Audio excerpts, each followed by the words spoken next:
এই ধরনের ভয়ঙ্কর গল্প পেতে এখনই ভূতের পাড়া রহস্য চ্যানেলটা সাবস্ক্রাইব করুন। গ্রামের একেবারে শেষ প্রান্তে একটা পুরনো স্কুল আছে। অনেক বছর আগে হঠাৎ করে স্কুলটা বন্ধ হয়ে যায়। লোকজন বলে এক রাতে স্কুলের এক ছাত্র রহস্যজনকভাবে মারা যায়। তারপর থেকেই জায়গাটা অভিশপ্ত হয়ে যায়। গ্রামের কেউ আর রাতে সেই স্কুলের কাছে যায় না। একদিন সাহস করে রাহুল আর তার বন্ধুরা ঠিক করলো তারা রাতে স্কুলটা দেখতে যাবে। রাত তখন প্রায় 12টা। চারদিকে নিস্তব্ধতা, শুধু বাতাসের শব্দ।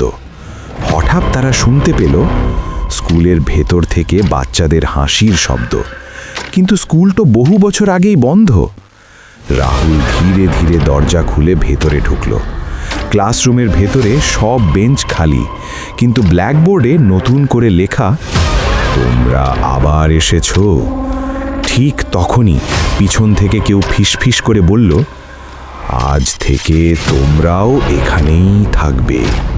রাহুল ঘুরে তাকাতেই দেখল একটা সাদা পোশাক পরা ছোট ছেলে দাঁড়িয়ে আছে।